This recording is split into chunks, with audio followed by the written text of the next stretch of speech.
Seorang pelajar di Kabupaten Batubara, Sumatera Utara tenggelam saat sedang mencari ikan di sungai. Setelah dilakukan pencarian selama 4 jam, korban ditemukan dalam keadaan meninggal dunia.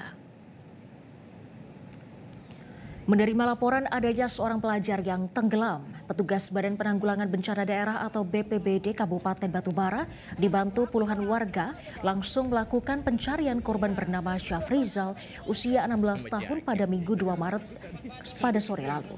Petugas dan warga menyisir sekitar lokasi tenggelamnya korban di Sungai Alang Tahar, Desa Siparipari, Kecamatan Air Putih, Batubara.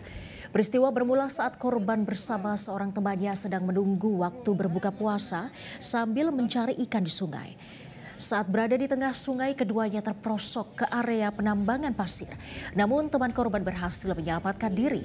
Menjelang maghrib, jasad korban berhasil ditemukan pada kedalaman 6 meter di dasar sungai dan langsung dievakuasi ke rumah duka di Desa Tanjung Gading, Kecamatan Seisuka, Batubara.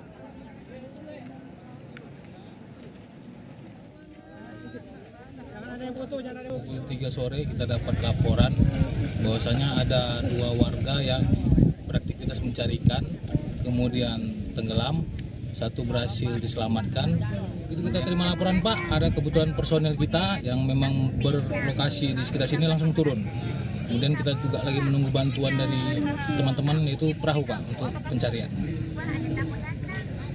Jelajahi cara baru mendapatkan informasi. Download Metro TV Extend sekarang.